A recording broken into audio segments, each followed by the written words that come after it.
Uh,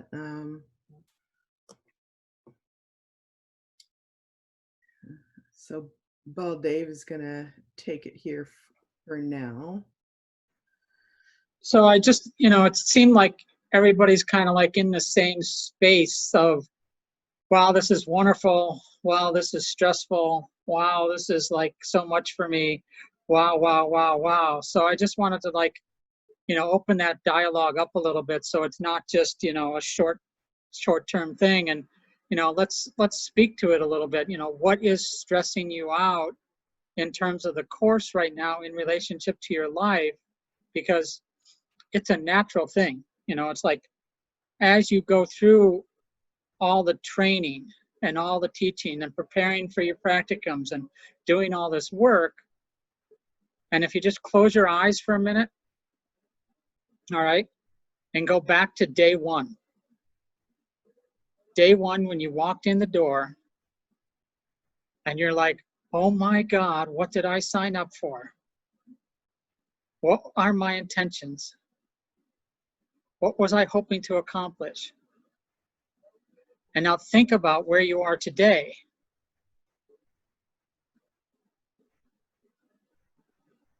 And think deeply about that transformation that you've taken place. Forget about all the work that you have to do to get here. Just feel in your body where that transformation's taken place. Just be sensitive. Allow yourself to be in that sensitive space, in that transformation that's taken place. And feel it in your body. And hold on to it. And let it radiate inside of you.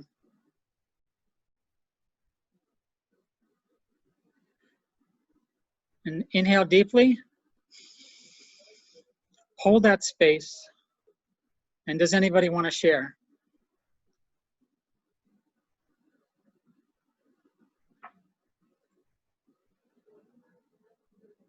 In spite of the stress, what has transformed for you? Priya Dial? Well, I just feel definitely that instantly. I mean, it was subtle, but it was still very instant for me to know that I felt it like between my heart and definitely my throat. And I think that has to do with the experiences that we're having is like, for me personally, especially, I'm working on that compassion in my heart center, but also not only speaking my truth, but hearing my own truth from either teachings or experience, mantra, breath, or listening to other people, like our group here, our teachers, and our like my fellow students here, listening and like listening to what everybody has to say and what is being spoken to me from like my higher self as well. And being able to speak a little bit differently too, accepting things in other ways. Like I think it all relates, that area, those chakras, kind of getting the messages from the heart to out, or from out back down to the heart. That's what I was experiencing with that like visualization sensation. Great, thank you for sharing. Anybody else have a share? What they felt, where they're at now versus where they were? Go ahead, Kathy. And this is something I've been thinking about the past couple of days, and I even spoke about it at dinner last night to my family, and they just kind of looked at me. But okay, Mom. But this has been such a gradual course, and there has been a shift. And I know the shift is different than if we were going, 2 weeks straight every day, which would probably be a noticeable shift in energy. But it's been a subtle shift, but all the same, it's there, and it's very nice. For me, I feel my vibration has come up, and that knowing that we are all connected and we are all in the universe connected, but not just knowing that, but feeling a sense of maybe envelopment in that, a sense of, oh, I feel like I have a place in all of this that I feel really comfortable in. And I've even started doing things a little differently, that, you know, like at night after dinner, going out and weeding and just enjoying it so much, just like saying, oh, I can't wait till after dinner, I'm going to go out and weed the garden. And very simple, but finding a lot of enjoyment in it, and things sloughing off. Something I said at the dinner table was, you know, I used to be a big sort of a grudge holder all my life, just like my father. And I said, you know, I notice when I think about certain people or situations that used to go, oh yeah, and you know, I hold a grudge over that. I don't even care anymore. And I sincerely don't care. And I say, oh wow, I really hope that person does okay. And I'm just going to go on. And it's amazing to me. It's almost like a miracle to me. My husband couldn't believe it when I said that. He said, your father's looking down at you right now saying, yeah, right. But, you know, I mean, these are the things that I would hope a lot of people, you know, people taking Kundalini classes would feel. In the shift, there's always that sort of immediate lift after a class, and that could stay all through the day and into the next day, and that's great.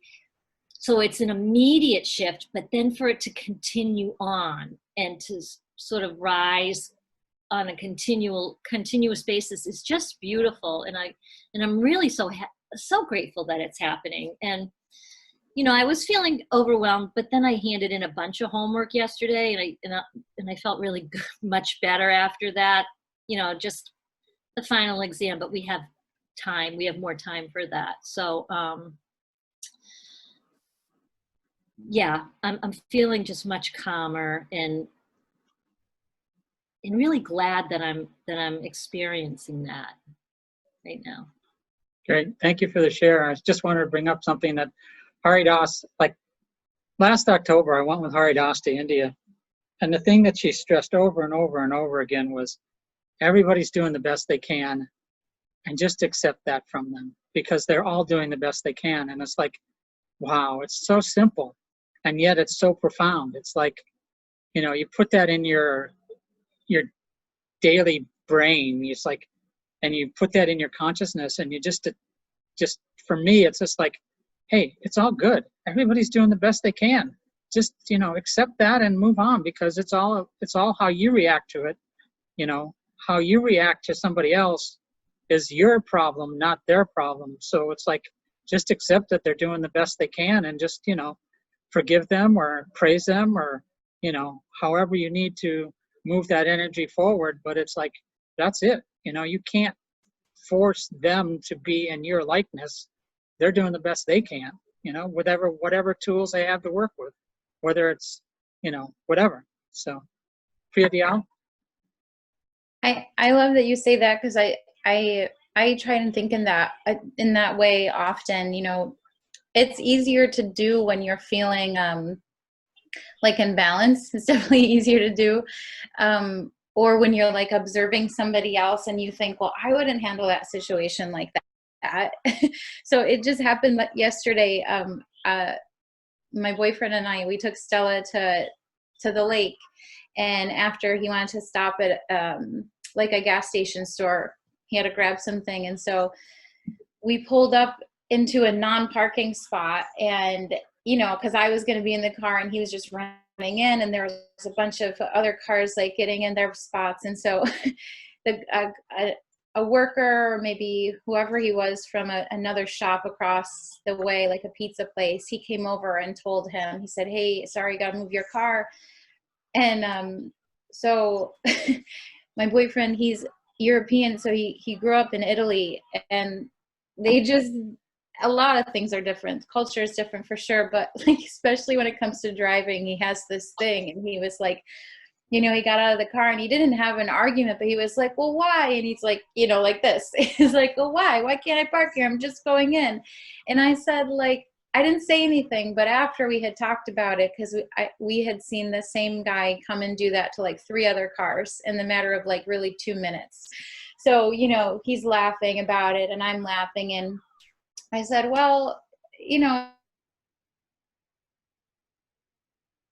and he, like, my boyfriend even had like that moment of clarity, like, well, maybe his boss was telling him to do it and so he was just following orders. He's like, but somebody should tell him it's still a losing battle. And I'm like, but either way, he's saying it because he either thinks like he has to patrol that spot or he's trying to do whatever he thinks is the safest way.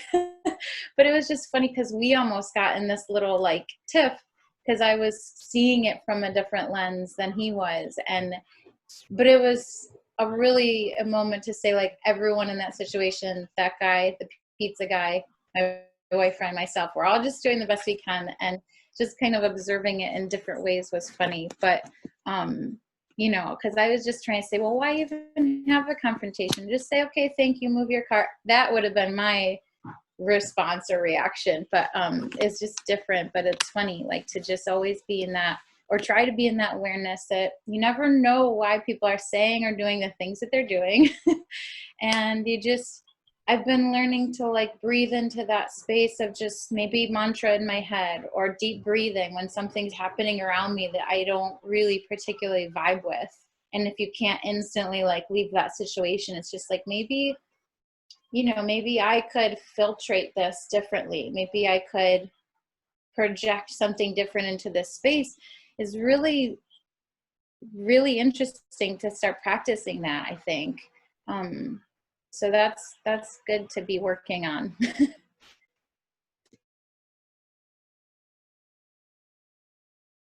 Thank you. So does anybody want to get back to their experience of that little meditation we did about expanding from the beginning to now? Sitit Kavalya? Thanks. So I was just noticing kind of similar to where I feel, and I'm not even doing it now, but like I feel stronger in my body in general. And that was something that I really wanted to achieve. I wanted like a stronger, straighter spine. And I wanted to pull my shoulders back and I wanted to be able to breathe, you know? And so for me, when we did that meditation, I felt like just everywhere in my body, just like kind of shooting, like just kind of reminding me like, yeah, you're getting stronger and it is gradual. And in the same sense where we're talking about like being compassionate with other people and everybody's doing the best that they can, I've kind of reflected back in that sense where it's just like, I'm doing the best that I can too, right? Like that's what I keep telling myself is like, just keep going, like keep showing up, you're doing the best that you can and that's fine. And I think that for me, the experience from day one until now has been like developing a really good grit and having experiences where you want to quit, right? Like we're in the pose for 3 minutes or whatever, and you want to quit. And sometimes you just don't, and you show yourself like, hey, you can do it. So I've been bringing that kind of energy into things that I don't necessarily want to do. Like just get through it. Like you can do it. Just get through it, like keep up kind of thing, you know? So for me, that's what kept resonating in my body and my head was like, no, you're getting stronger, you're getting better. Just because it's not everything that you could ever want right now. Like you can't eat all your meals in one time. So it's just like, have it every day, you know? So just trying to enjoy the experience, I think, and knowing like how strong I am now has been evident. So thanks. Just wanted to share. Fantastic. Thank you. Anybody else? Preeta or Devi? I feel very grounded, I think is probably the word. I also don't find it necessary to be nice anymore. I've been nice for a long time. Nice to my own, against myself, you know. Oh, I want to be nice to this person, but I don't really want to. So now I don't have to be nice anymore. If you're too nice, you're like a doormat, right? So So would you say that's like living your authenticity now that you weren't doing before? I would say so, and I'm also able to speak. It does take me a while to formulate how and what I'm going to say, but you know, to like stick up for myself, I can do it in what I consider a respectable manner. Like I've never been much of a screamer since I was probably like in my 20s. Instead, I became too quiet. So now I've learned to like speak um, without um, falling apart. And I feel like nobody could really push me over. I don't think you could push me over right now. Like I'm pretty stable and I feel strong. And is that something like you've evolved from in the last 2 months, or Oh yeah, definitely since we started, and even you know, started doing like long econ cars, like I think in February, and I started doing the Kundalini a lot because I figured by the time I got to the training, I had to do those 108 frogs. Well, we were supposed to do the training in May. We were supposed to do it in July. So I've really been working hard to like do a lot of different kriyas just to make myself really strong. And then I try to pick for my mood. I couldn't decide today what meditation to do, so I just did long econ car for my mood. But I like to pick like it's a recipe box and pick what's going to work for me today.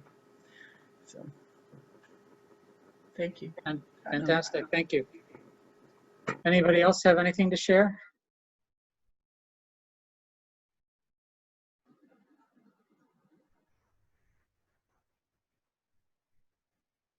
Yes, no?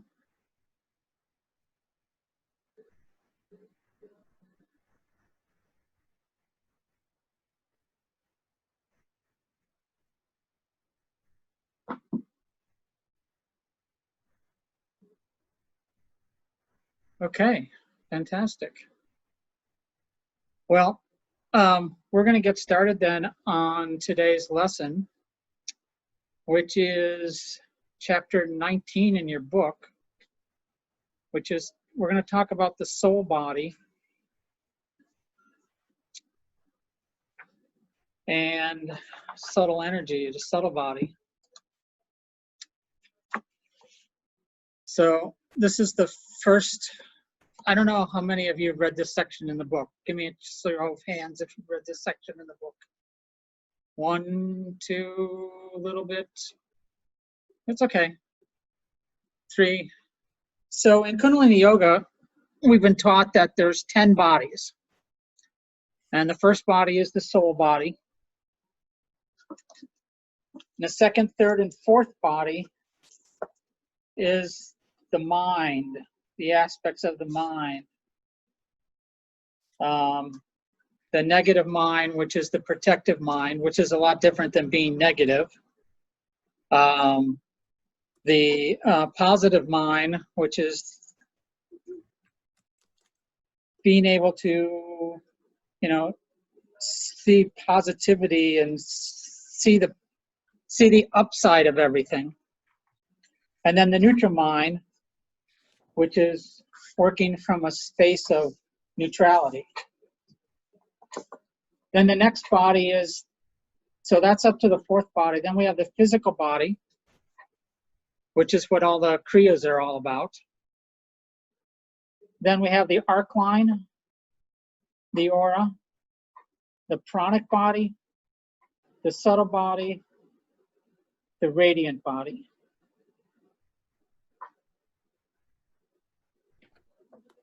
Well, Dave, what page are you working off of? Because Well, all of those are on page 204. oh, you're on 204. Okay. So then But you're that's just a list. But everything else is on 201. So everything else is on 201.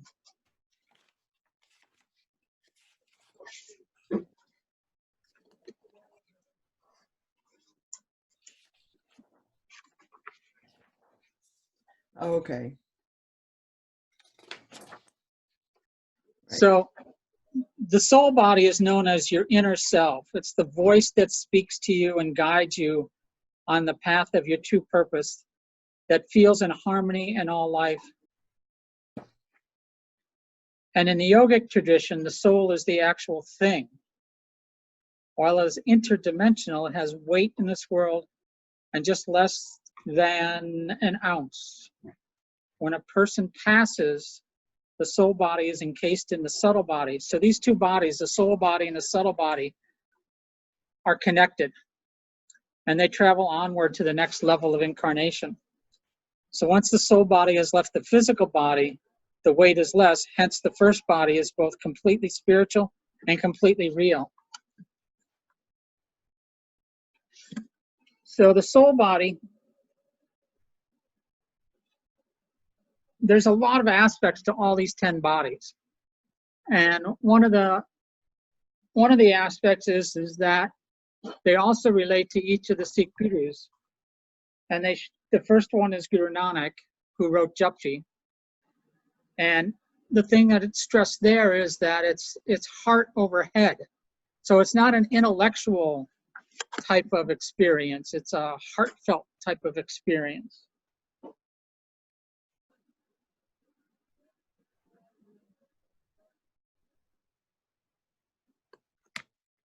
So in your book it says, when your soul body is strong, you live by your heart instead of by your head.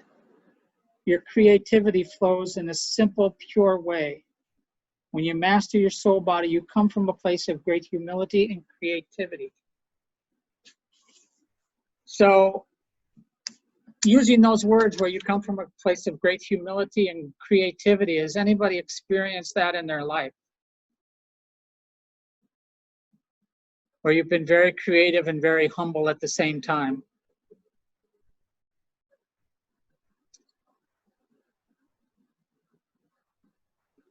Anybody? Nobody? Yeah, Preet?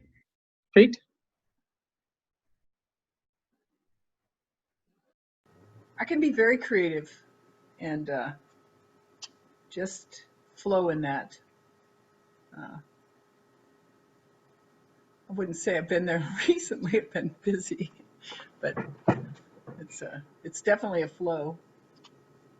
And to me,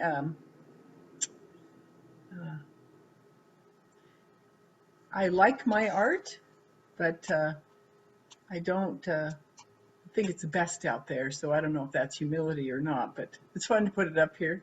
Have a little art show going on. But I don't know. Tottenham.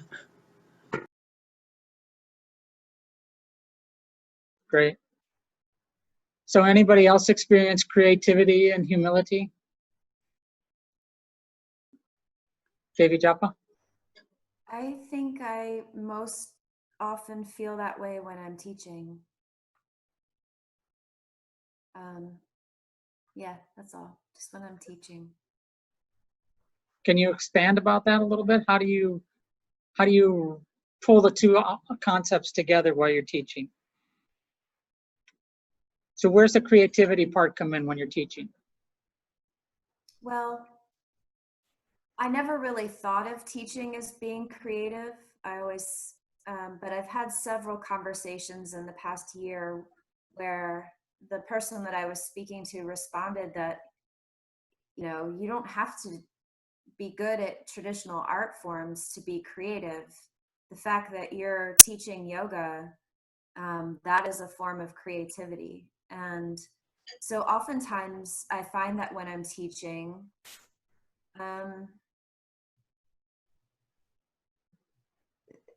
that I don't always have a plan, right? It just happens. And so that's what I mean by creativity. And I definitely feel very, very humble about it. So that's what I mean. Does that help? Okay. Yeah, sounds good.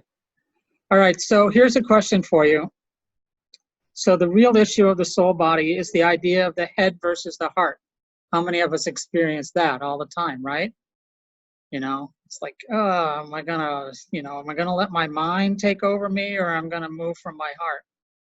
So will you live from your intellect and your ego, or will you live from your intuition and your heart? When you connect to your soul body, if your connection is weak, it will be harder to find your heart and follow your bliss. and you get stuck in the what ifs and the what fors, and always kind of analyzing yourself as like, man, if I did it this way, or why didn't I do it that way, or if I could have it any better, or, you know, looking back on it, I should have done this, or I should have done that. So what's the difference in your life between living from your intuition and living from your intellect?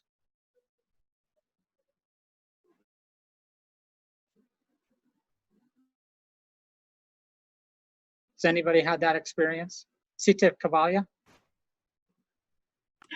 Yeah, so I think that personally, like when I think about head versus heart, what you just said, both of you kind of triggered it. Like my mind likes to spin and it'll do it all day. I can keep myself busy just, you know, thinking about whatever. And like, cause it'll keep reaching and keep trying to create problems to solve them but the intuition, like the heart just knows. There's like this really calm, secure sense of knowing, that you can't kind of talk your way out of, because it just kind of sits there. I don't know if that's making sense or if I'm coming off like jumbled, but yeah, I think my mind's a little bit fleeting and can kind of spin, and then my knowing, like my intuition, is just always solid. Okay.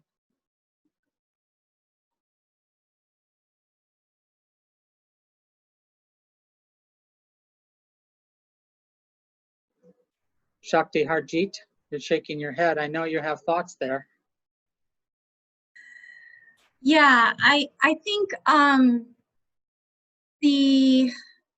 there's often a clash between what's going on in my head and what I feel in my heart. Almost like my head is filled with expectations of, you know, what I should be doing or what other people might be expecting me to do. But my heart feels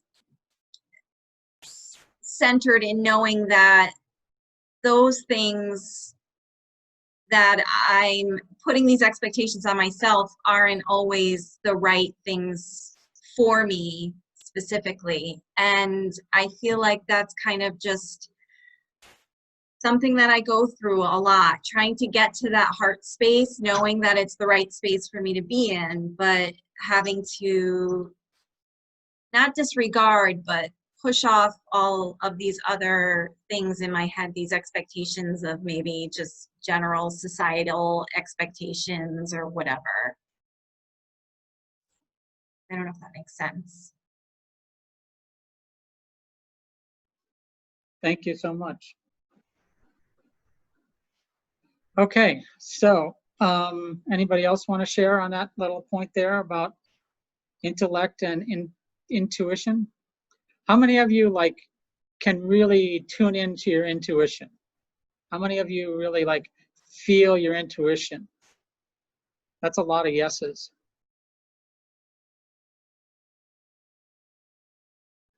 Siti Dasputi, why don't you talk to us a little bit about when you tune into your intuition versus when you turn into your intellect?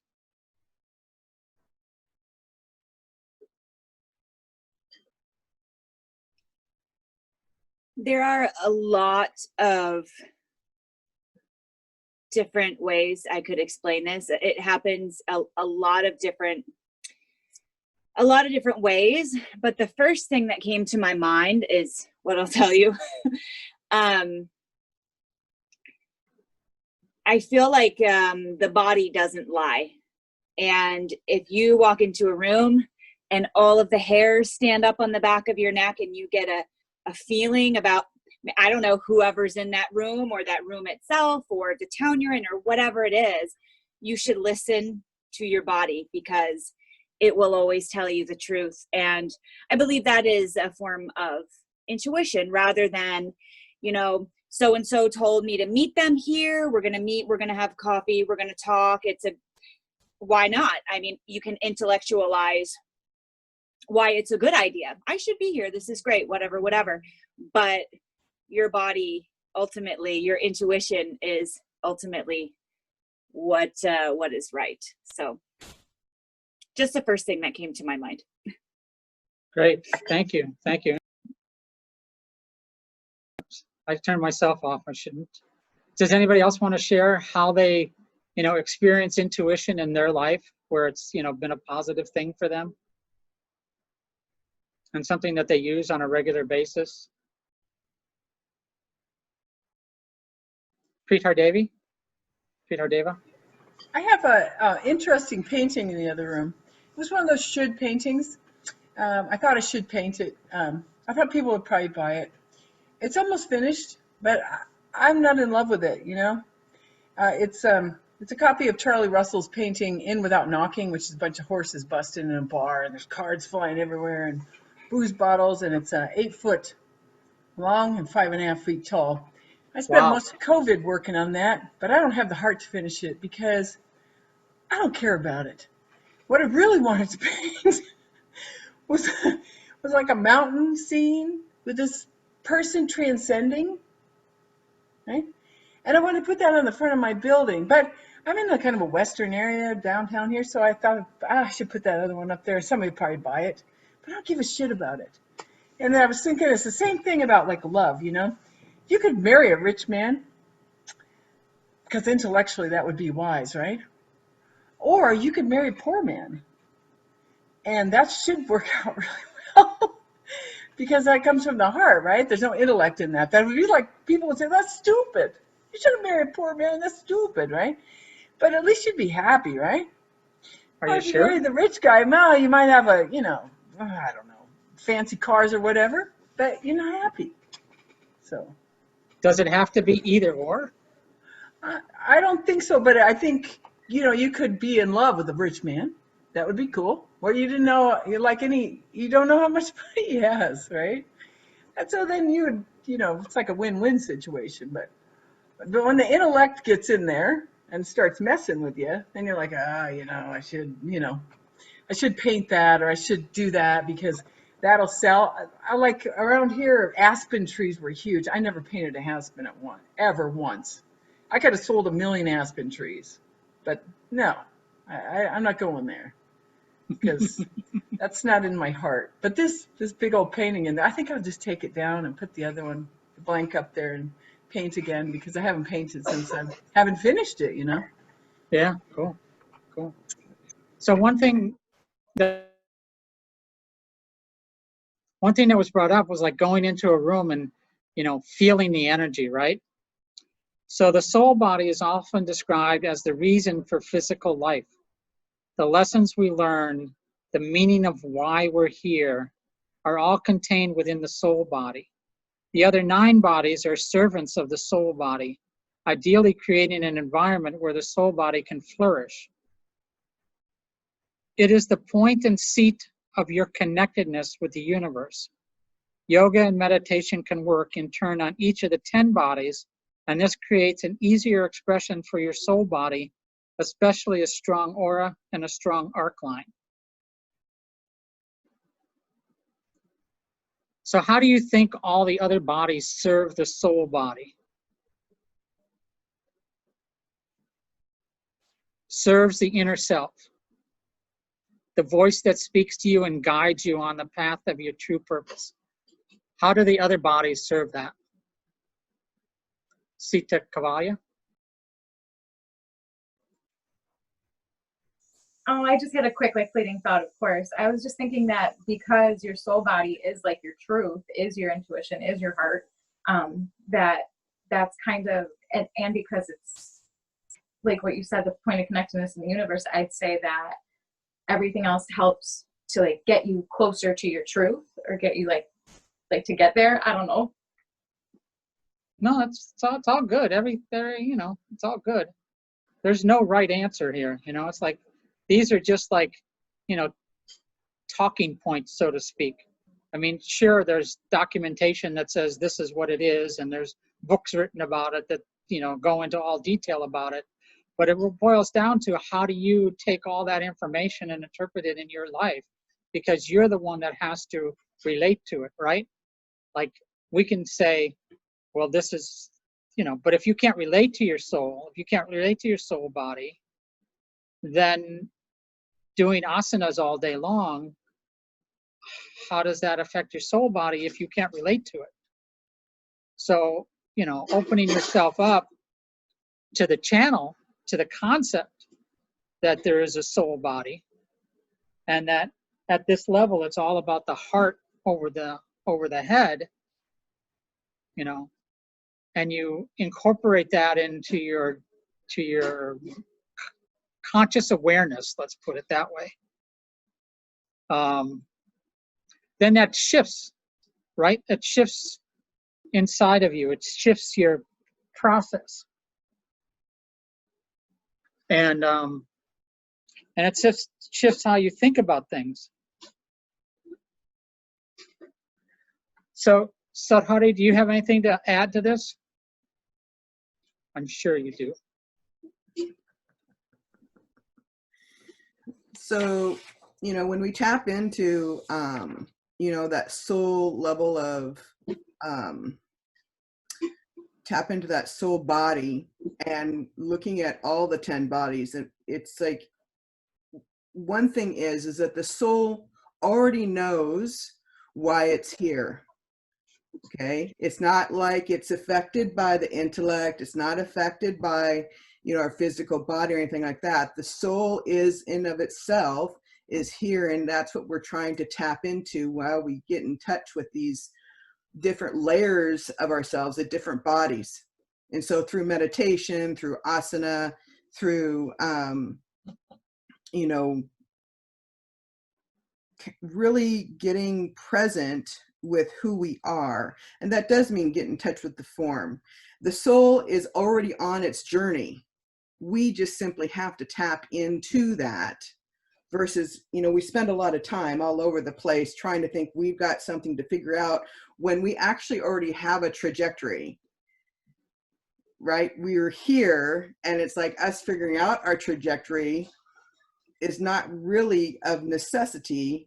What we have to do is tap into what's already there. Does that make sense? I'm saying, right? We spend a lot of time getting all over the place with our minds. And, you know, something I always say is that our head is, for the most part, our head is for other people. Okay? Tapping into our form, tapping into, you know, our subtle consciousness, our pranic body through our breath, all of that is us getting to know who we are and how we operate and how we're going to live on this plane. Because, you know, we've seen a lot of people where we have the upper triangle and the lower triangle. We can't just spend our time up in the upper triangle and ignore the lower. Likewise, we can't spend all our time in the lower triangle and ignore the upper. We have to figure out how to do this balance. And so once we start tapping into all the different exercises, when I say exercises, all the different things that we do for each of these 10 bodies is going to allow us to see the amalgamation of actually who we are. And it prevents us from ignoring things about who we are. Right? It prevents us from, like, you know, allowing this trap to keep running us, allowing this thought process to keep running us. If we start working on the 10 bodies, and I know that some of you, if not all of you, have done your tantric numerology. And so you've probably seen of like the different bodies that are of significance for you to focus on, that where you may need more work than, say, the other bodies. That makes sense. Did you do that, Baldev? Like the... Yeah, many times, long time ago, blah, blah, blah. Yeah. I actually found Namhari did a reading for me not probably 20 years ago, and I found the cassette tape while we were cleaning up the other day, and I was like, and we just bought a cassette transformer that way I can take cassettes and put them onto MP3s. So I'm like, can't wait to do that again and see what she had to say. But yeah, it's one of the things that is important to remember is when your soul body is strong and powerful, you can lead a creative life that's full of passion and purpose. And one of the mantras that really helps to develop that is the Mool mantra, which basically translates into the root mantra, because along with the 10 bodies, they also represent, you know, the chakras. So they also relate to the chakras. So this first body relates to the first chakra.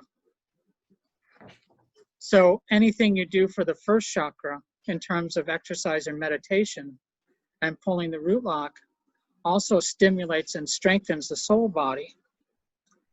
So those are just certain things to keep in mind as you're doing, you know, your kriyas and you're doing different exercises, is as you get more adept at understanding all of these pieces. And it's not something that's going to happen overnight. It's like, it takes time. You know, I've been practicing this for 45 years, but I'm still learning every day the more subtleties of the practice and the subtleties of how things are organized and how things are interrelated. And it just, you know, it's like, you just have to not get caught up in, well, I don't know that 100%. Well, I don't think you can know anything 100%. So the more you focus on, well, I can't teach that because I don't know that 100%, then you are limiting yourself to what you can share, what knowledge you have, because your knowledge may be more than the other person's knowledge already, and that's what you have to share. So just wanted to, you know, share that with people and just, you know, talk about some of the things that are important when you're dealing with the first body. Like one of the things is diet, right? So what kind of diets do you think are good for the first chakra? Anybody got an idea of what that would be? That's elimination, right? So what kind of diet is really good for elimination? Deva? Probably things that are like high fiber, get you going, move it out, I would think. And from a yogic point of view, what kind of diet would that be? Fiber is definitely... Like vegetables and green things and fruit. We have apricots on our tree right now. You want to go to the bathroom? Eat a lot of those.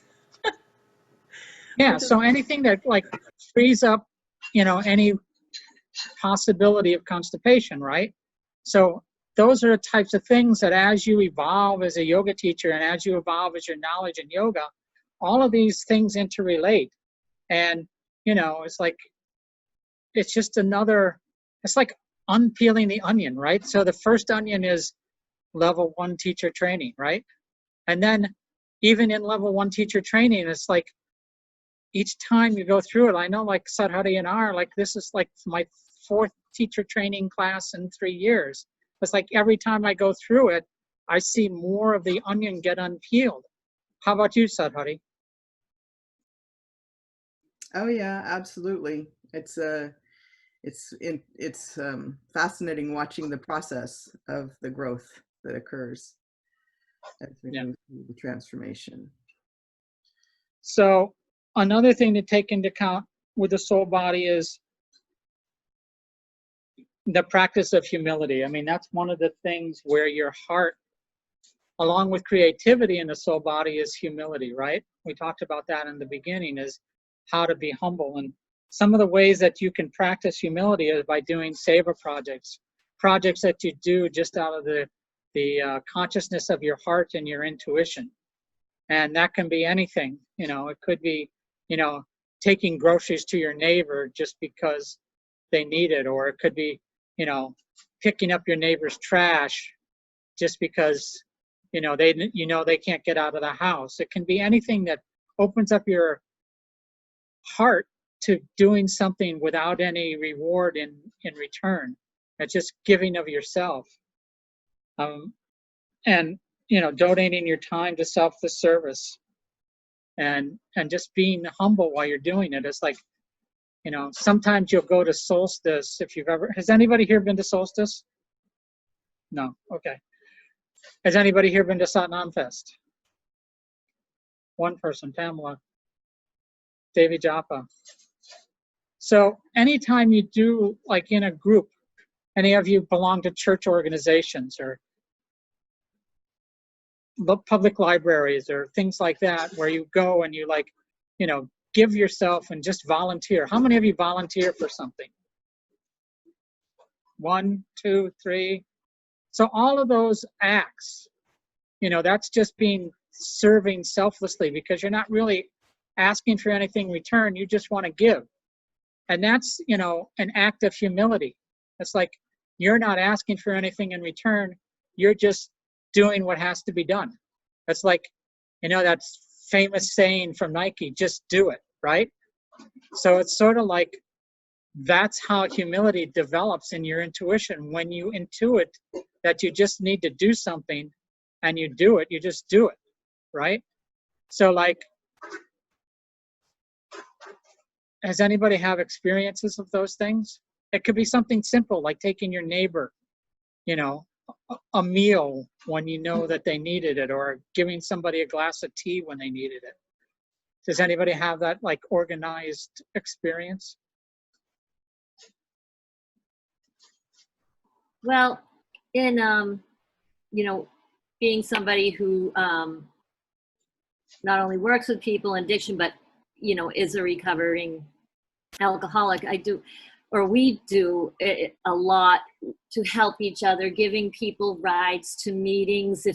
So many people don't have their licenses, you know, they've lost their license because of drunk driving. Making sure that they can get there, meeting with people, just talking with them, sponsoring people. It's all just, it's, you know, you get a reward definitely in your heart, but it's not something you're paid for or anybody's keeping count of. But yeah, it's called the 12th step, and it's the most beautiful part of the whole thing. The whole thing would fall apart if it weren't for that 12-step work. Cool. Thank you for sharing. All right. So the other thing to learn about is leading with your heart. No matter how scary it may seem to you, trust your heart. It is wiser and more intelligent than you've ever dreamed. Our brains are great for cleverness, and I honor them for the role in our lives and livelihood. But our hearts are smarter. The heart always knows. So let me just share you something from the 12th century.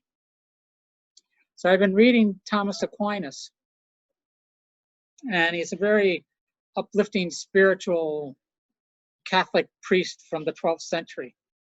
And one of the things he says is that the heart is the mind. In other words, the more blood goes to the heart than it does to the mind, and that all the thoughts come from the heart because the blood flows to the mind. So he like equates that all your thoughts and all your understanding of things really comes from the heart. And like when you lead from the heart and you let your heart breathe and you open your heart to how you feel about things, and you use that as you know, when we're doing cat cow, or we're doing the simple exercises, and we say lead from the heart, you know, it's like always lead from the heart. It opens yourself up to being humble, and opens yourself up to being sensitive, and opens yourself up to that intuition. And those are the best ways to understand what the heart is telling you, because the intuition encompasses all the bodies. It's not just an intellectual thing. Like some people saying, oh, that's just my mind talking to me. Well, it's part of your mind talking to you, but it's really your whole being talking to you. And in reality, it's your soul talking to you. And so that's why if you can open your heart and listen to it, that you have a more connection with your intuition and your soul. So open up the divine play, paint, write poetry, dance, sing, whatever. Open up your creativity. Sadhara, you have anything to add here? Well, coloring is always very good. Um, Painting, and because I find that when I'm most creative is when I really just um, get really quiet, and I'm breathing at like this deep breath space, and I'm not, it's not something with my intellectual mind I'm doing. It's just, all of a sudden I just start doing whatever it is with that creativity. And I end up making everything, whether it's Seva, whether it's something on my own, there's just an innate creativity in it when I'm just either focused on that particular movement of my body as it's coloring, or as I'm serving, and just seeing the faces, but I'm not really, really intellectualizing anything in that process. I'm just focusing on enjoying the moment and whatever is happening in that particular moment. Whether I'm scooping up some soup or dal or rice, it doesn't matter. It's like, it's just there for me, it's just seeing that interaction between people or in myself, watching as the coloring pens touch the surface, and the movement I make as I color something or paint something. So Cool. yeah. Very cool. Very cool. All right, so everybody sit up straight. Take a deep breath. Exhale completely. Now close your eyes and go deep within. Focus your attention at your heart. Now find that one thing in your life that you're creative with on a consistent basis that takes you away from time and space, that you're not thinking about anything except for what you're doing, and that you're involved in that 100% with your total being. And find what that is for you, whether it's painting or cooking or washing the dishes or whatever it is, whatever that space is where you can just lose yourself completely and you just feel completely neutral in your body, in your mind, in your intellect, whatever that space is, just feel that, relate to it, and understand that that's where your soul is most happy.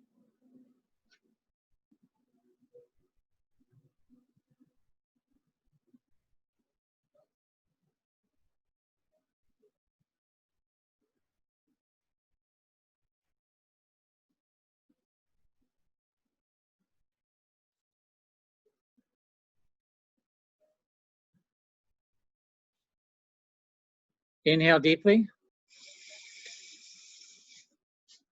Exhale. Now write it down.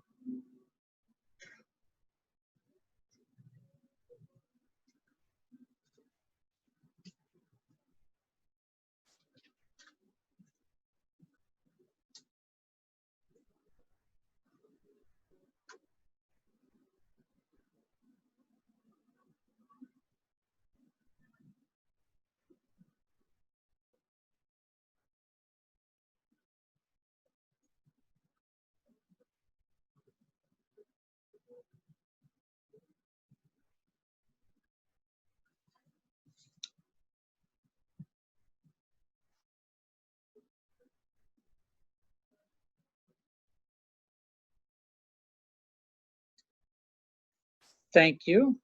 Inhale. Exhale. And let's turn the page and go over to the subtle body, because these two are connected together, as we talked about before. And that's on page 203 of your book.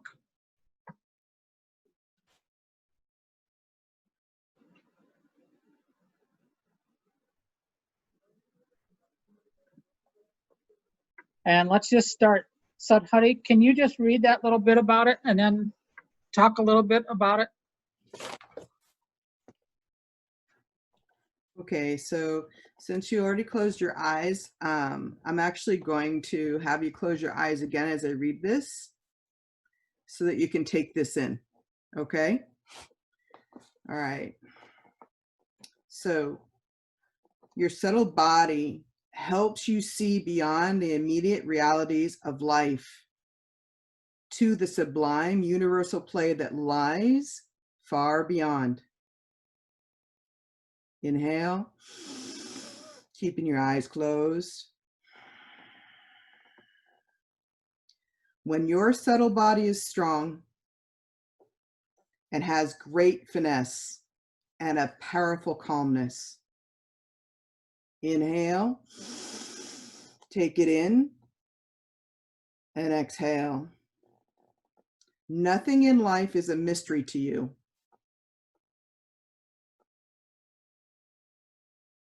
We learn quickly and master situations easily.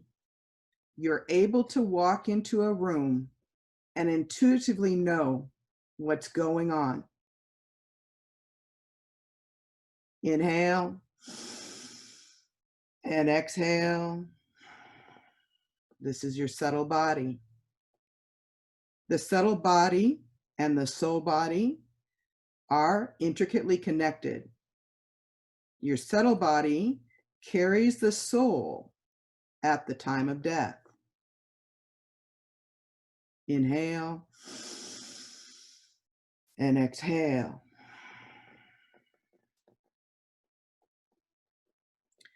Take a moment and open your eyes. Look at your paper or your tablet and jot some notes of the feeling that came over you as you took that information in.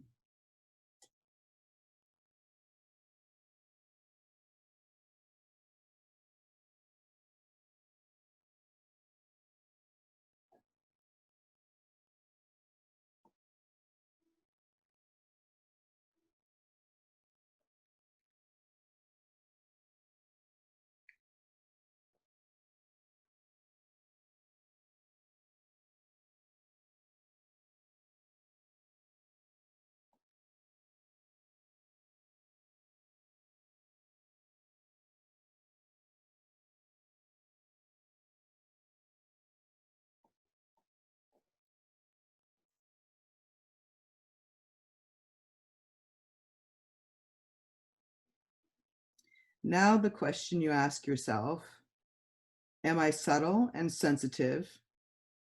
And do I penetrate beyond the superficial?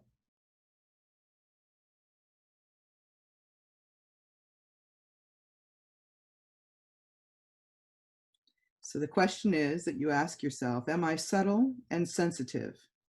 And do I penetrate beyond the superficial?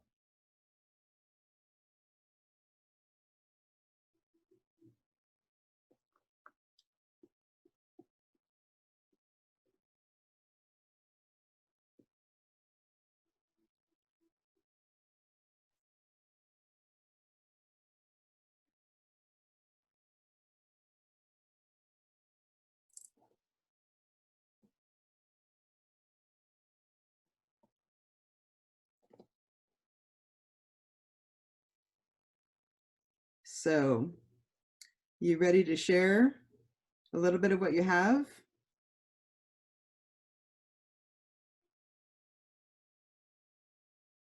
Yeah, anyone? So I had a really long, rocky road to the life of a massage therapist. I was trained when I was 23, but then my partner, you have a partner at school, was murdered. So that stopped me on my road for a long time, and many, many things led to me back. And I learned anatomy along the way from sculpting. I learned all this stuff.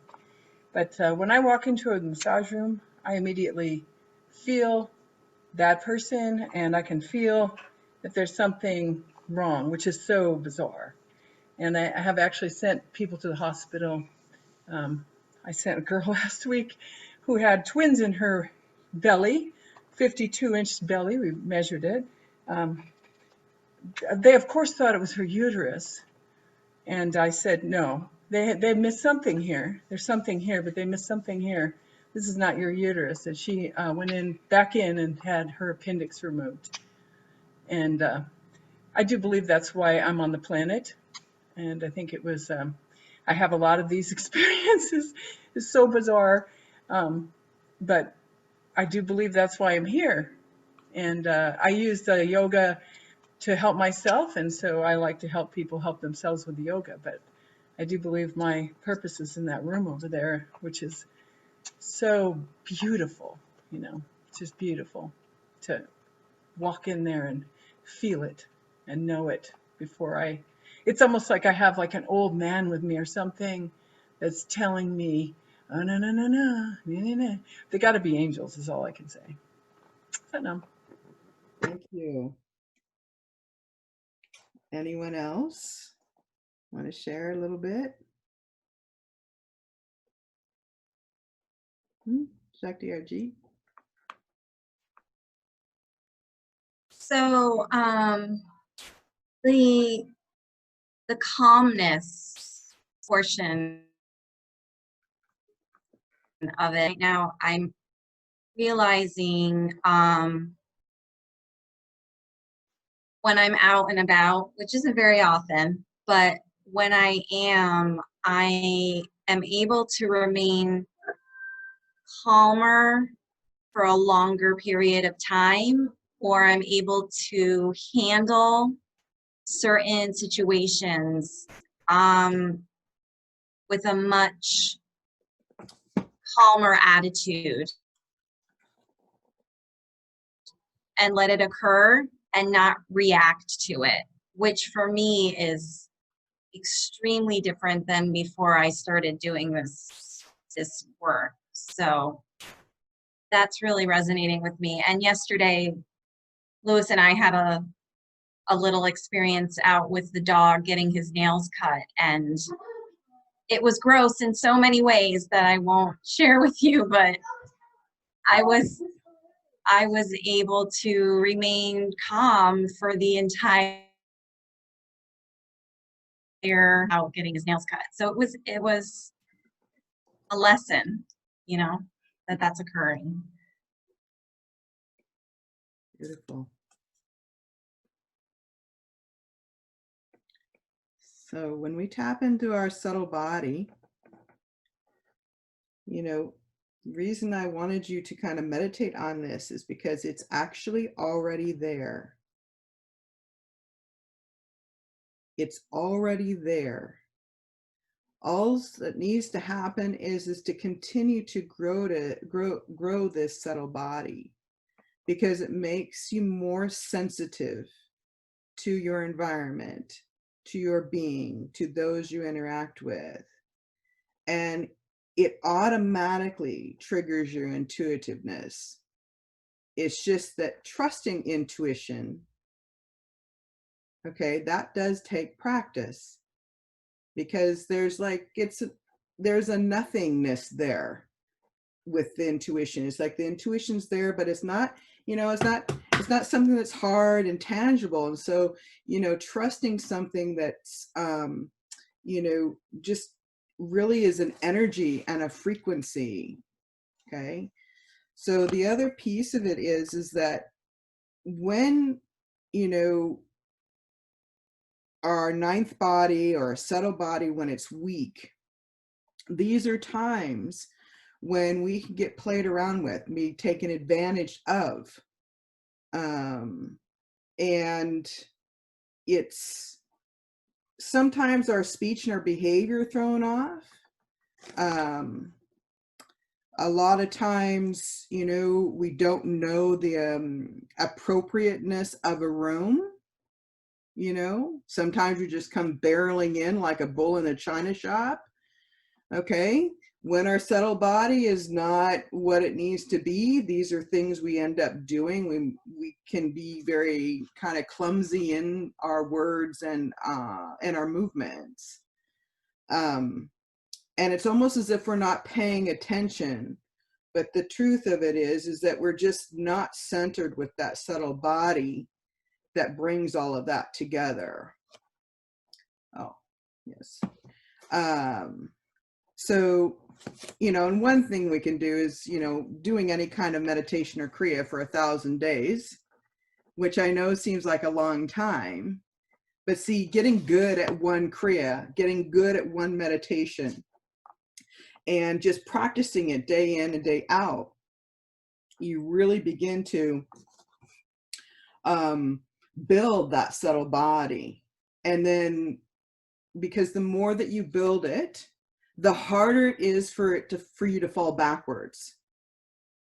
You know what I'm saying? The hole, so to speak, in your subtle body of the, you know, the clumsiness and all the stuff that comes with it, you know, chanting, meditating, all these things, when we're doing that, it allows us to keep hold. So even if you do stop meditation and Kriya for however long out you've been meditating, like, you know, I think the first time I stopped, I tried stopping like after like 6, 7, 8 years. And, but I had built up the habit, you see. So, and I didn't like the feeling of not meditating or not doing a Kriya. It just, you know, throws me out of sync. So, because it's a daily thing. So, but every time you meditate, every time you chant, every time you do a Kriya, you're working on that subtle body.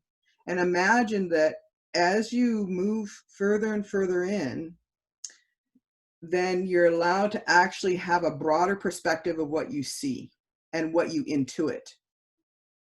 And then you're allowed, then you can put that energy, that power, whatever it is behind it, that naturally comes. And so then trying to find the answers to something, right? Trying to, you know, all of it's already there. All right. It's like, we don't have to be busy, like, you know, hitting our head on a piece of wood or something, trying to get an answer out. I mean, it's just, it will come naturally. All right. With that calmness. And now, looks like Bald Dave wants to do a bit of meditation. If we have the music. I have the music. All right, so come sitting up and experience this wonderful, wonderful meditation. The words are easy, they're simple. It goes like this: sa, re, sa, sa, sa, re, sa, sa, re, sa, sarang, ha, re, har, har, ha, re, har, har, ha, re, har, har, harang. Sa is, they were sa, given, you have all the words, right? Do you guys remember it? Because Haridas gave this to you. You've been practicing it? The meditation? Oh, that's good. We're doing it. Okay, well, fantastic. I don't know what the mudra is for this, but Okay. just sit up straight and put your spine as straight as an arrow. Hands in Gyan Mudra. Close your eyes and focus deep on the third eye. And chant from your heart and from your throat like your life depended on it.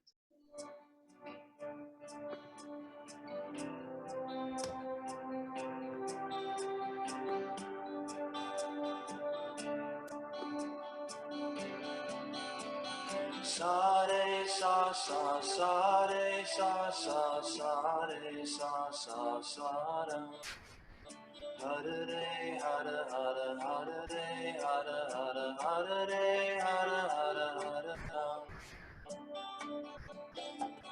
Sa re sa sa sa re sa sa sa re sa sa sa ram. Hare re hare hare hare re hare hare hare re hare hare hare ram. Sa re sa sa sa re sa sa sa re sa sa sa ram. Hare re hare hare hare re hare hare hare re hare sa re sa sa sa re sa sa sa re sa sa sa ra. Hare re hare hare hare re hare hare hare re hare hare hare ram. Sa re sa sa sa re sa sa sa re sa sa sa ram. Hare re hare hare hare re hare hare hare re hare hare hare ram. Sa re sa sa sa re sa sa sa re sa sa sa ram. Hare re hare hare hare re hare hare hare re hare hare hare ram. Sa re sa sa sa re sa sa sa re sa sa sa ram. Hare re hare hare hare re hare hare hare re hare hare hare ram. Sa re sa sa sa re sa sa sa re sa sa sa ram. Hare re hare hare hare re hare hare hare re hare hare hare ram. Sa re sa sa sa re sa sa sa re sa sa sa ram. Hare re hare hare hare re hare hare hare re hare hare hare ram. Sa re sa sa sa re sa sa sa re sa sa sa ram. Hare re hare hare hare re hare hare hare re hare hare hare ram. Sa re sa sa sa re sa sa sa re sa sa sa ram. Hare re hare hare hare re hare hare hare re hare hare hare ram. Sa re sa sa sa re sa sa sa re sa sa sa ram. Hare re hare hare hare re hare hare hare re hare hare hare ram. Sa re sa sa sa re sa sa sa re sa sa sa ram. Hare re hare hare hare re hare hare hare re hare hare hare ram. Sa re sa sa sa re sa sa sa re sa sa sa ram. Hare re hare hare hare re hare hare hare re hare hare hare ram. Sa re sa sa sa re sa sa sa re sa sa sa ram. Hare re hare hare hare re hare hare hare re hare hare hare ram. Sa re sa sa sa re sa sa sa re sa sa sa ram.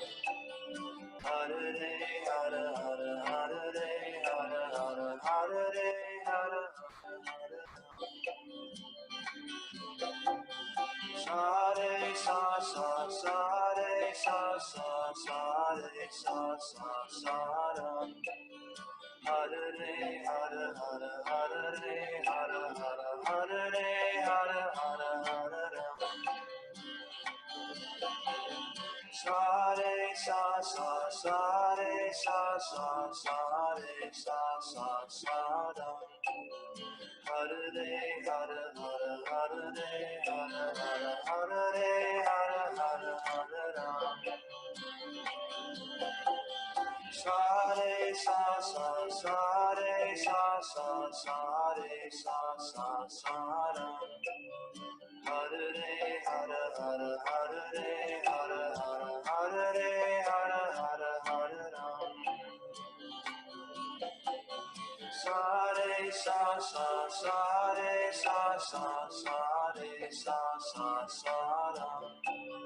Hare re hare hare hare re hare hare hare re hare hare hare ram.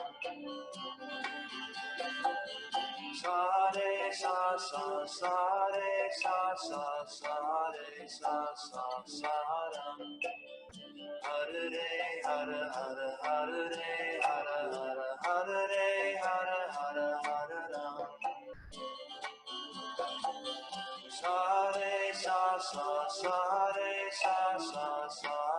sa sa sa ram. Hare Hare Hare Hare Hare Hare Hare Hare Hare Hare Ram. Sa re sa sa sa re sa sa sa re sa sa sa ram. Hare Hare Hare Hare Hare Hare Hare Hare Hare Hare Ram. Sa re sa sa sa re sa sa sa re sa sa sa ram. Hare Hare Hare Hare Hare Hare Hare Hare Hare Hare Ram.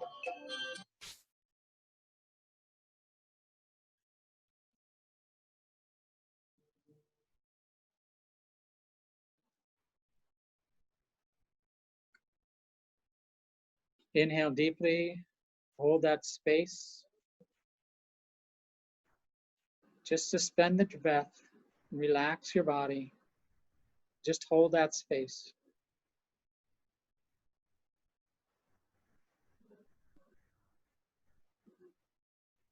Exhale completely. Inhale deeply. Exhale. Inhale deeply. Exhale. Inhale deeply. Exhale. Satam. 10-minute break. And we'll be back at 1:51.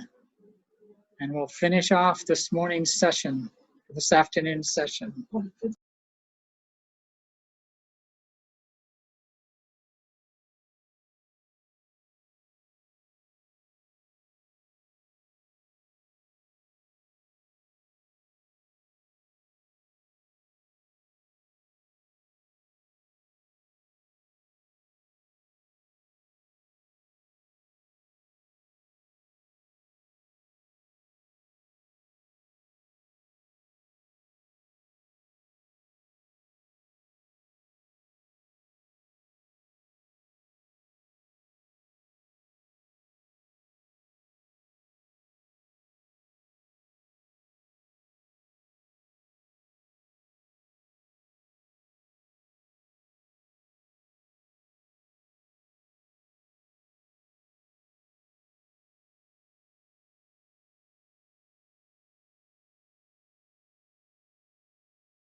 Everybody back?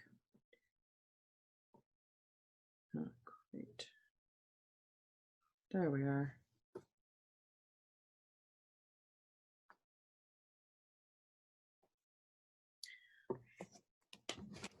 So we're going to go over page 229 in your books, and talking about fate, karma and dharma, soul and subtle body, and guilt versus responsibility. And that's page 229 in your textbook. And so we'd like for you to, well, who wants to read on karma and dharma? All right, Kavaya Adi, great. Okay, fate or destiny, karma or dharma. Fate and destiny, karma and dharma exist together. At every moment, we can choose to act in our fate or in our destiny. In fate, we create karma, actions we must complete or resolve.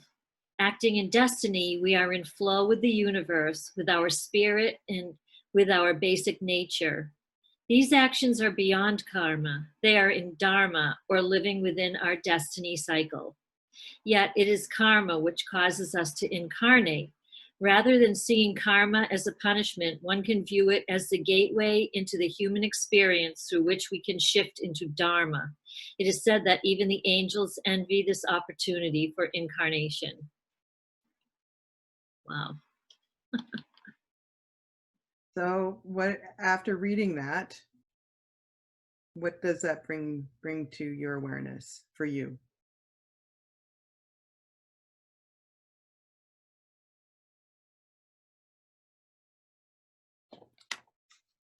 You know, I always kind of thought of fate and destiny as the same thing. So I'm reading this and I'm saying, oh, as I'm reading, I'm going, oh my God, they're different. I mean, I think I knew karma and dharma were different, but I always thought fate and destiny were the same. So it's such an interesting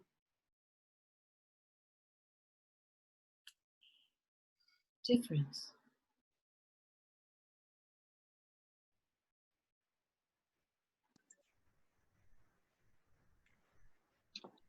Anybody else notice it after reading that or hearing it being read? Sita Kavaya?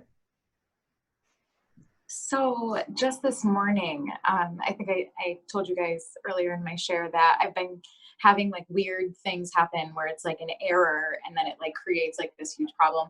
And I said to my mom today, I'm like, what did I do? Like, why is this like karma following me? Like, cause you know, it seems like I can never catch up. But now I'm having this realization that it's not like a punishment, right? It's not like I did something. It's opportunity to change, right? Like to shift. So that's pretty cool, and I'm really happy that I saw this today.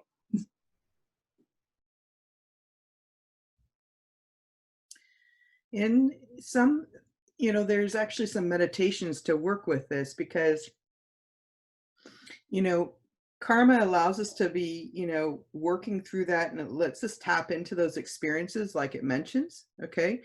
But we're also carrying, you know, some of our families' karma that wasn't worked out in their lifetimes. And so there's some kriyas and some meditations to do to help clear that path actually 7 years prior to you. I can send you that meditation if you haven't seen it or got it. It's pretty powerful. But yeah, so, and fate and destiny, yeah, they're two different things. You know, fate is in some ways is an assumption, and destiny is actually, you know, the direction that you're headed. You know, because it's said that, I mean, I do astrology and all those things that come with it. And it's like, you know, we look at someone's chart and you can see when a child's born, it's like, you know, what their fate might be, but see, it's not leaving any room for the shifts and changes and transformation you can do within that life that changes and can radically change the direction you're headed in that life. And so this is why it's important that we, you know, recognize those differences in those words, because just because, you know, like if you go into the ancient ways in India, you can read on the leaves of, you know, what's supposed to happen to you in a lifetime, but that isn't necessarily true, because you're here on this planet to grow and shift and connect with this being that you are. And is if everything is already chosen for you, as if there's nothing you can do, is a really poor assumption to get ourselves into. Okay.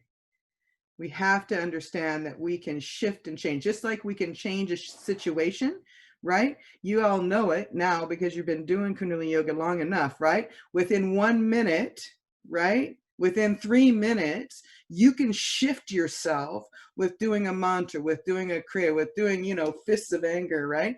You can shift yourself, right? So because we have access to these kinds of tools, these technology, you know, it allows us to kind of, you know, look at fate and kind of just wave at it, so to speak. It's like not, you know, necessarily where, you know, I'm supposed to be or where I'm going. Baldev, you have anything to add to that?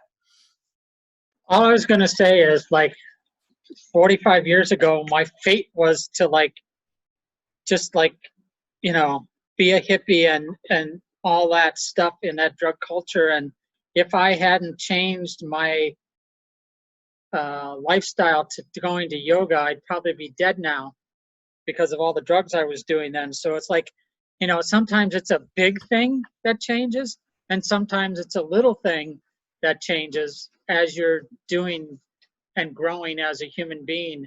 And using these tools just gives you, it's just that, it's a tool, right? It allows you to change your frequency and your vibration so that you can be in a different frequency and vibration. And depending upon how much you relate to that in your daily life,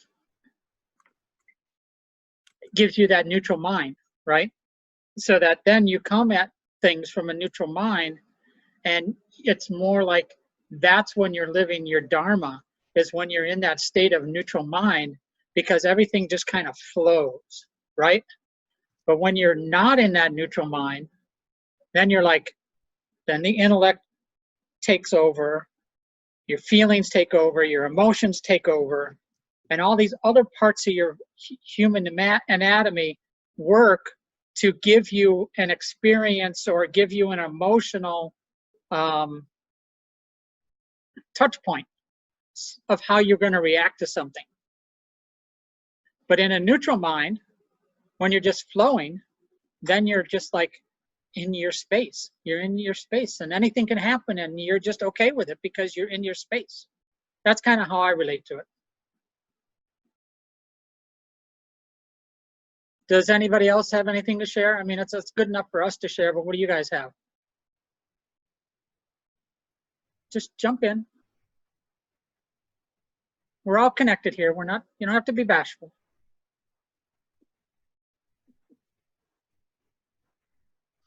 Hari Jyoti, you have anything today?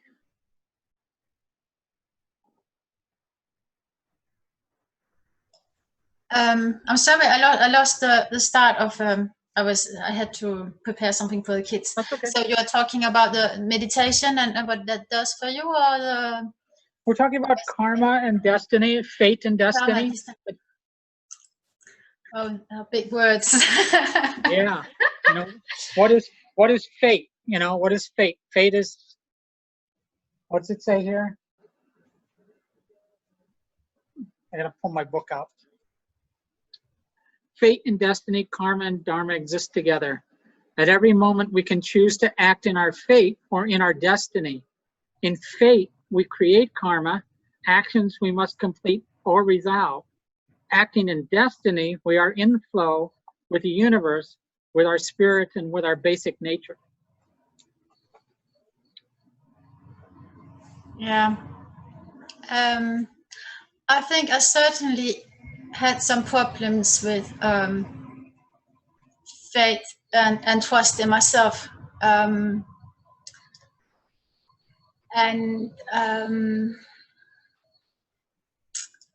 I don't know if it's really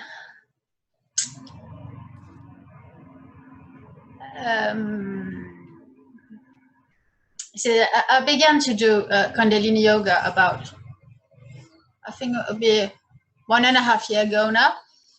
And I think about 1 year ago, I started doing the addiction meditation for 11 minutes. I did not have any expectations really, other than I just wanted to clean everything out. I don't have any addictions, and I did not have any addictions at that point either. So it was just really to clean out, and I don't know. And I actually found that it completely took out all my pleasure of daydreaming. And I was not even aware that it was something bad. I mean, it was just daydreaming, and I spent a lot of time daydreaming, and yeah, I was like, oh, just sit down and daydream, and I was never really doing anything in my life. I had all this. I was doing Kundalini yoga, and it was doing. I was really. It made me feel good about myself. It made me feel good, but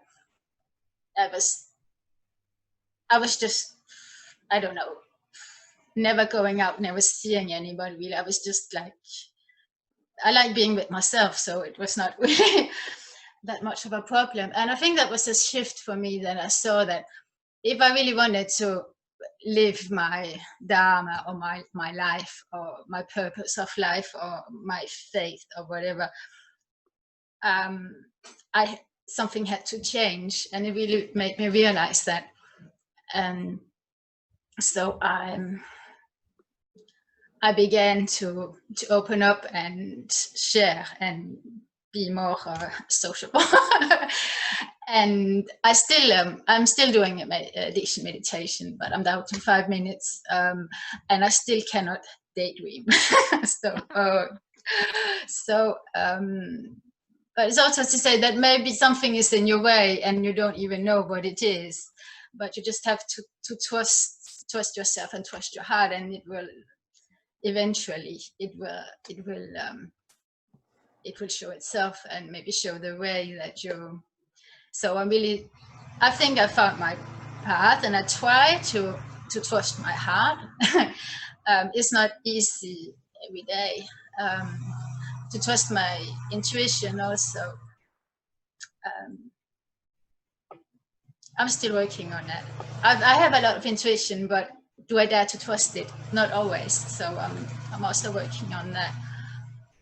Other thing, when I saw that I could dream about and imagine everything, but if I was not really doing anything other than meditate, nothing will ever happen. And I think for me that was really something, that changed. I'm sorry I spoke a lot of time. That's okay. Actually, I was not feeling that great today, and I was not in the mood for really talking. Okay. So, but all right. Thank you. So thank you. Great. Sorry. All right, let's move on to the soul and the subtle body. Does anybody want to volunteer for that? Reading? All right, Shakti Harjeet.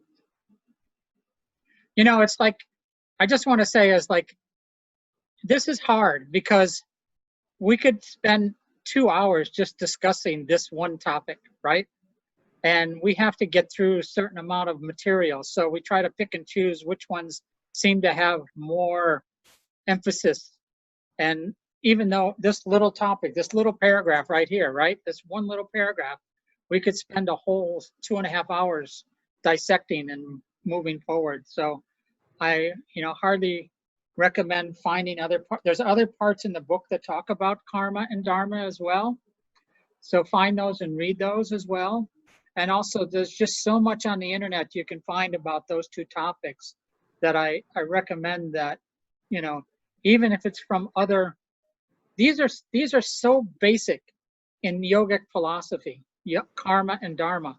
that even if you take it from a different yogic path, it's pretty much the same thing, because these are like standards of behavior and principles in yogic philosophy. And it's always good to get a broader picture of what this is and how it relates to you and your practice. So please, you know, if you feel inspired to explore this, go for it. All right, Shakti Harjeet. The soul and the subtle body. Our soul, not the limited ego, chooses to be born. Our infinite soul, in harmony with the universal soul, chooses to be incarnated. The parents are chosen, plus the longitude, latitude, and time. The universal mind records and holds the patterns of the psyche. The subtle body carries some of these patterns. When we incarnate, we come to earth as a soul encapsulated by the subtle body. Our soul is our true self. The subtle body capsule carries and surrounds the soul. If the soul did not have the enclosure of the subtle body, it would melt into the universal being. The subtle body not only encapsulates the soul, it also provides each individual with a unique manifestation. Each soul has been granted by the universal self a specific and unique purpose in the universal plan. Stop right there. Okay, so reading that, that's quite a concept, right? What questions do you have? Because there's got to be many, because I know I have a lot. So I know you guys have to have some. What questions do you have reading that little paragraph? Preetar Devi, just step up. We'll start with you, Preetar Deva. When I read this before, it would melt into the universal being. Like, what is that? I mean, wow. Where would we melt to? Now, Okay, so let's try to answer that. So if your soul didn't hook up with the subtle body, and the subtle body hooks up with the physical body, so if your soul didn't have any physical body to hook up to, right, what's left? it just goes into the air or something. I don't know. The great Right, prana so it goes of into the life. universal being. So it goes back to source. Oh, it's going to go back, huh? So it just becomes part of source. So that soul is just part of source and has no physical connection. So because it's not connected to the subtle body, it has no physical connection. Huh. Okay. Does that make sense? Yeah, I was thinking like goes into the air, kind of like, I think God is this stuff that we breathe. Yeah, God is everywhere. God is, you know, there's 10 billion names for God, and you know, it's like, it's just, you can't, it's everywhere, you know. It's That's amazing. why, you know, when Guru Nanak talks about it, he talks about it in a way that God is everywhere. God is not just in your mind. It's an energy that's everywhere. And so if your soul doesn't connect, so like if your soul doesn't connect to your subtle body connects to your physical body. Mm-hmm. And there's no vessel for the soul to be in terms of this earth plane. Anybody else have some question, Kavalia? Adi? Well, I made a connection, and it's pretty obvious to me that the soul, that your dharma and your soul are in concert with each other, are totally interconnected with each other, because your dharma is, you know, your natural flow, your with the universe, and your soul body is in harmony with the universal soul. So the two of them are very much entwined. Correct? Your Yeah, dharma. that's a good point. That's a good point. Yeah. So that's why when people are like, I need to find my soul's purpose, I need to find my life purpose, you know, that's like a constant question. And then, you know, it's always out there in the universe. It's like some people like know right away that they're going to be a doctor, and that's really what they're driven towards. And other people float around and, you know, try to figure it out all the time. And the difference is that that soul knows exactly what its dharma is, right? And for other people, they need to really taste a lot of different flavors in order to find out what really resonates inside. And both processes are okay. It just is what it is. So yeah, it's all good. Anybody else want to share? Have a question? Priya Dial?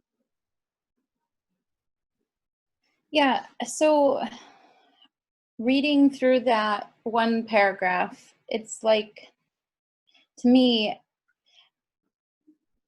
I mean, I'm glad you kind of like read that one line over again about if the soul did not have the enclosure of the subtle body, it would melt into the universal being. So there's been experiences in my life where I felt like afraid of, I don't know what part of it is of me, but afraid of this part of me, like ascending to the next, I don't even know how to word it. Not like level or realm, but just like being so present, being so like detached from like the physical plane, maybe like you're just kind of like living in this like beautiful connected moment, but something like I will pull myself out of it. Like I will say like, no, like I have this responsibility, or like, no, I have this here. It's just very strange. Like I'm not sure how to explain it in words. But there's been many experiences in my life, and it's been in very just, I mean, I've experienced it through having energy work done on my body. I've experienced it while I'm at like music, and it's really like penetrating, like you know, something like speaks to your being in that way, like that environment or that vibration or whatever it is, or even like with a really strong connected meditation. So I'm wondering, like, I don't know if that feeling is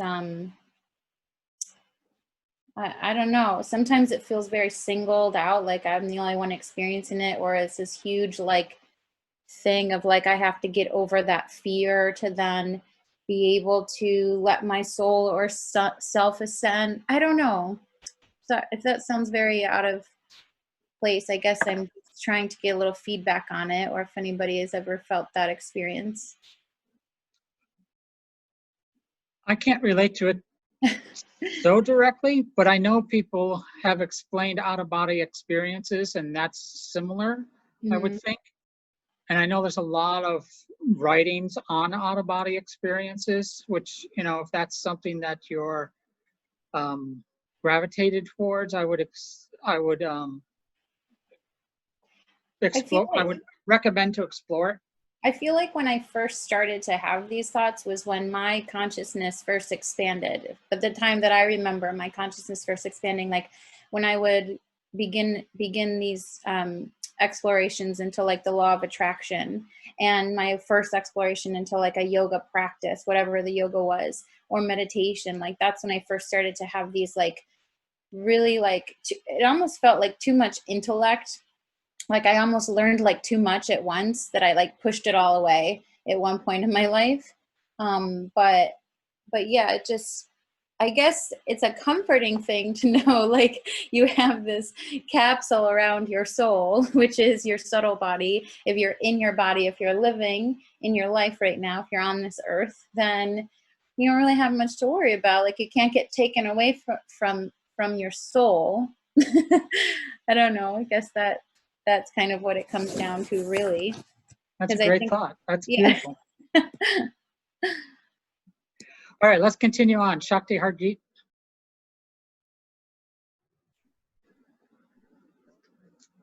Our developed and undeveloped unique abilities or patterns are carried on the subtle body. When the subtle body contains many limiting patterns, our soul cannot radiate brightly and direct the self. The soul returns again and again, remembering a little, forgetting, then remembering, until the destiny task is manifested. Each being has a very unique destiny to fulfill, which no one else can complete. Imagine a concert with 40 musicians. Each musician plays specific music with unique melodies and with a unique tempo. Together, all musicians create a beautiful symphony containing harmony, rhythm, life, and feeling. It is similar to our earthly concert. Each person is playing an instrument and is destined to play a specific melody with a unique tempo. We reincarnate again and again until we tune in. Concert is love and service. Okay. Somebody ready for guilt and responsibility?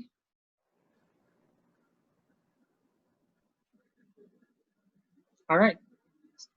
Sita Das Priti. Can you guys still hear me with this fan on?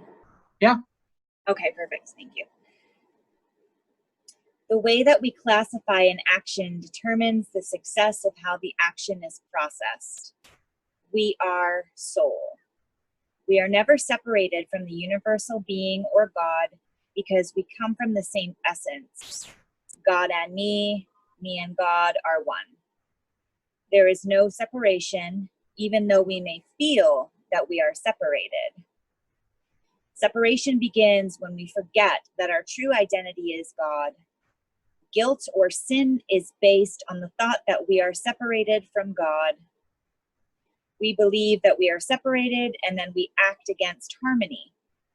We blame ourselves and also God for our own actions. Feelings of guilt close us down and drive us deeper into dark patterns, making it very difficult to discover the reality of a situation. We are always soul. When we begin to have feelings of guilt, we have forgotten that we are soul. Guilt contracts us and makes it impossible for us to respond with our true heart and essence. Guilt originates from a self-image of being bad and separate from God. True responsibility, the recognition of our interdependence is the opposite of guilt.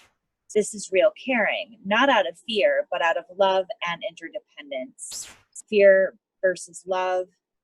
It is from this perspective that we act in integrity. So Hari, do you have anything to put into this conversation, this part? Yeah, so, you know, it's one of those things where, you know, there's a conditioning we've all kind of been brought under, is that we've been, you know, born of sin or whatnot, but really it is, it's an untruth. It's simply what happens to us is that there's a disconnection that happens as we grow, that we get disconnected from the fact that we are that divine essence, that we are that God within. And so then all this additional guilt or shame, things that come up with, is that we're automatically, we're just somehow not relating to who we actually are. We're relating to something that we're not. So once we start identifying and basically separating ourselves from the divine, separating ourselves from God, then what are we?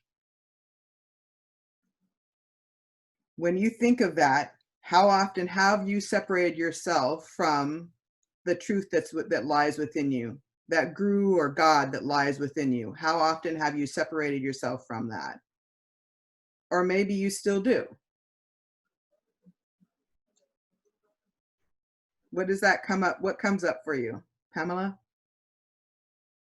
I get, what comes up for me is, in certain cases, aren't there people that are actually choosing to do, like, truly I don't know, not good things, shouldn't they feel guilt about the choices that they have made? Well, that's an interesting question because only that person can answer that, right? From their perspective. Like for me, I don't have guilt.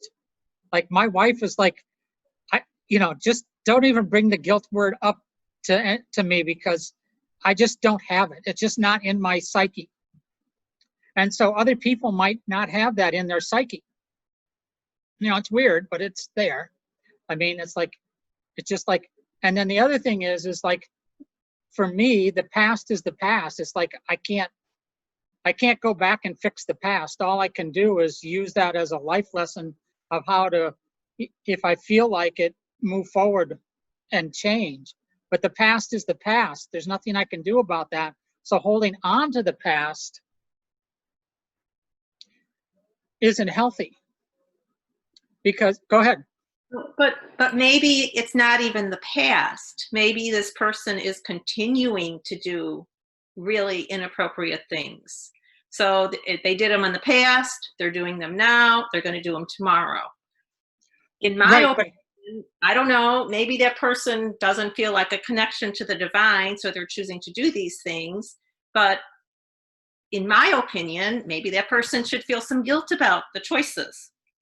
Well, let's just stop right there and unpack that. Because it's the words you just said, in my opinion. It's like, okay, we go back to they're doing the best they can. So even the person that might be doing negative things, from their perspective, with the tools they have to operate, are doing the best they can. That doesn't mean we have to like what they're doing, right? But it's, there's certain things that it's very difficult to judge what they're doing, right? It's like, my wife will like complain to me all the time. I have iced tea, right?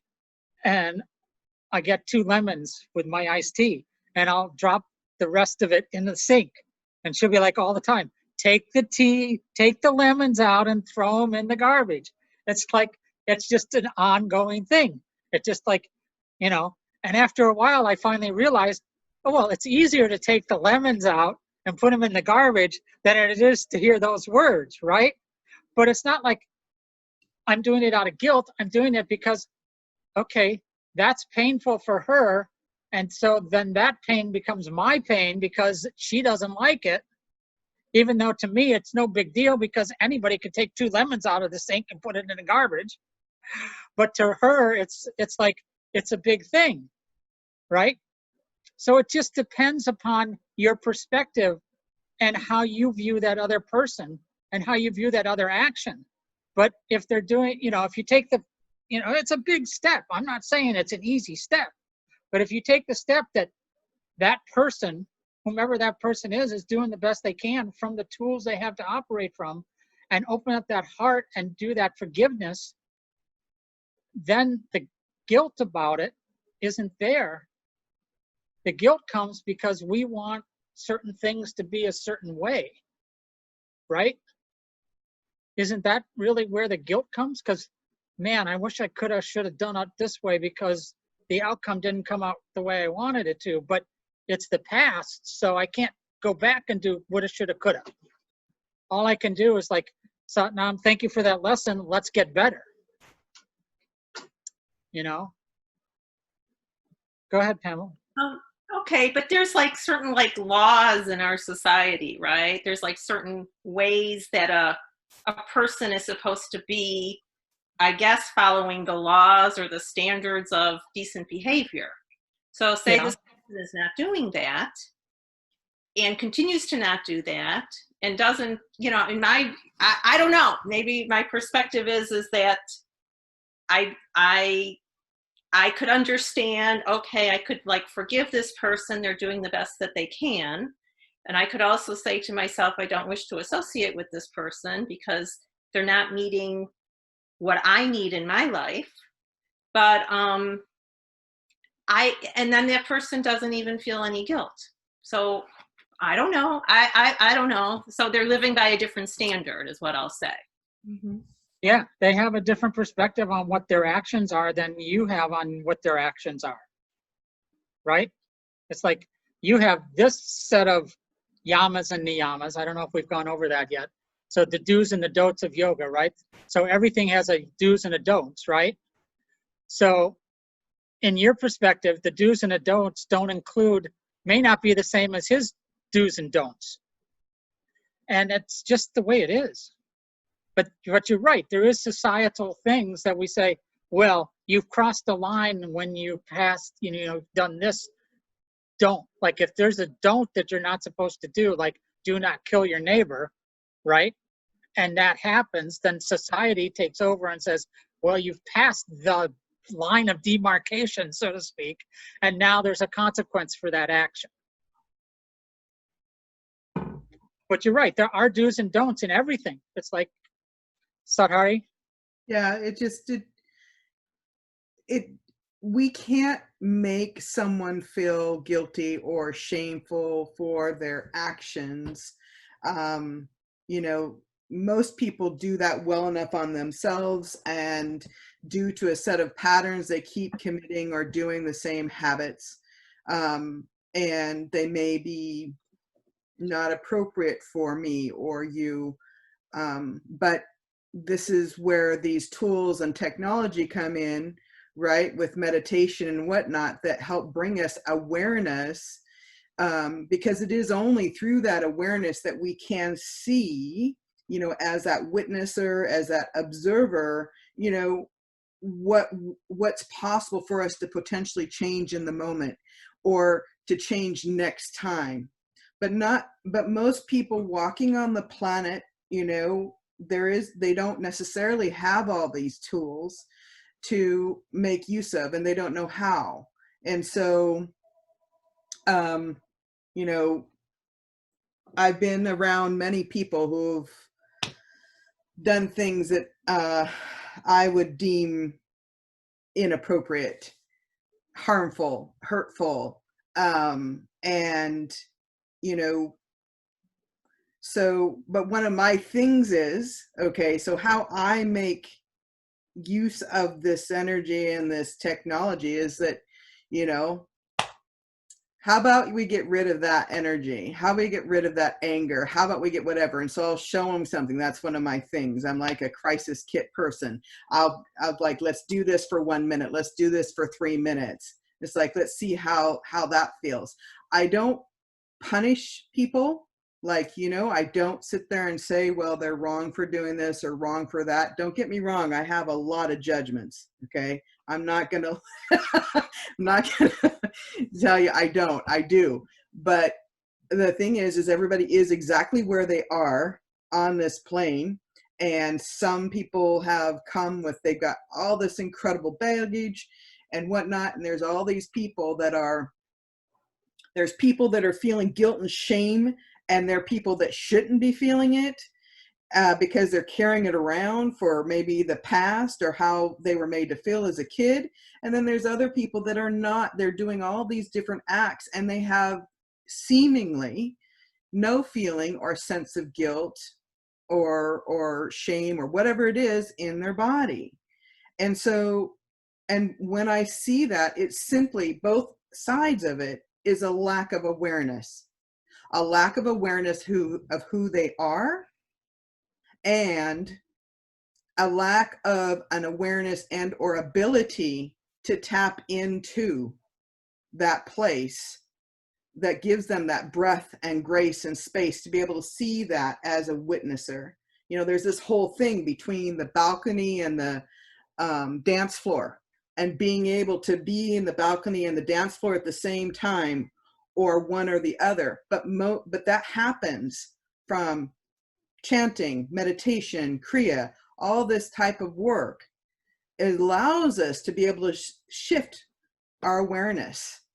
And then it allows us to see in a moment of something that we could potentially do that may be coming across, like Baldave's talking about the lemons, all right? So his wife, he can maybe see his wife one time starting to say that comment or whatever, or see her facial, but something then occurs to him with a witness or an observer, and he immediately now in the moment, he can shift.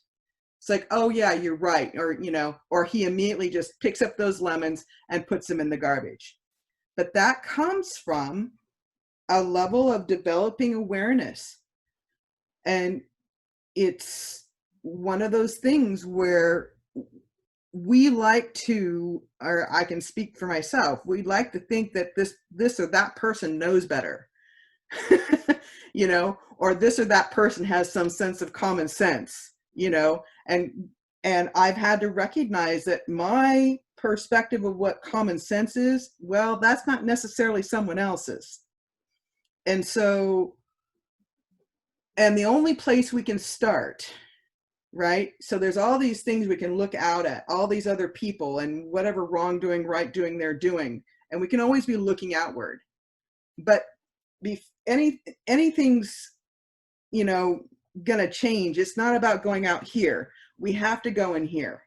We have to address our own separateness in the different areas of where we've maybe separated ourselves from that divine truth of who we are, from that God guru that's within us. That's where we have to start. And then once we do that, then we can, and kind of peel away, as you already have been doing, right? Start peeling away and really getting to the truth of you, because no one, absolutely no one can be you other than yourself. You got to get real good at that. And then we can begin to, you know, notice what's actually happening in the patterns that people around us have developed, you know, and, you know, our judgments are there and things like that. But it's like, if we want to be able to help and serve, right, we have to address within ourselves and tap into that leadership, that guru, that God within us first, and notice where our separation is. I can't say that enough, because then we can potentially be that radiant, and that projection of ours and that frequency of ours can help shift others around us by just us being in tune with ourselves. Because And the only other thing I'd like to say is that, you know, it's not really our job to change somebody else, but what we can do is have a conversation with that somebody else and let them know how their behavior affects us, and then ask them, you know, if that's their perception of the issue as well, because sometimes just having that conversation can make the change happen. And I know there's a lot to talk about here, and I can see that with everybody, but we do have a schedule to keep. So let's table this and bring it back up on Thursday when we do the check-in. So you guys think about it in relationship to your lives.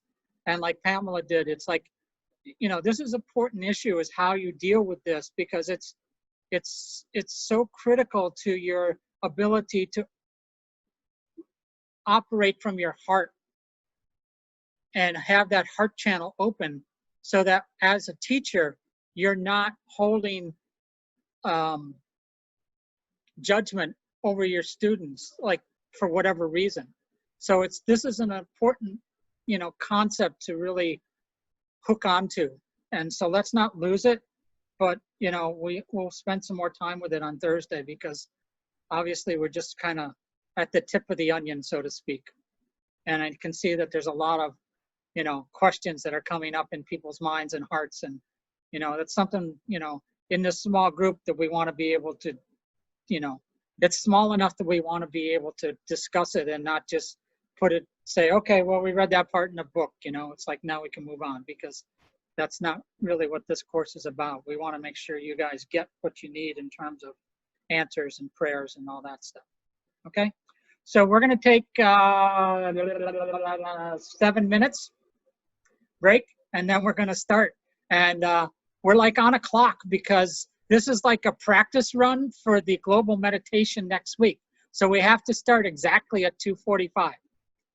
All right, see you guys in a few minutes. Sanam.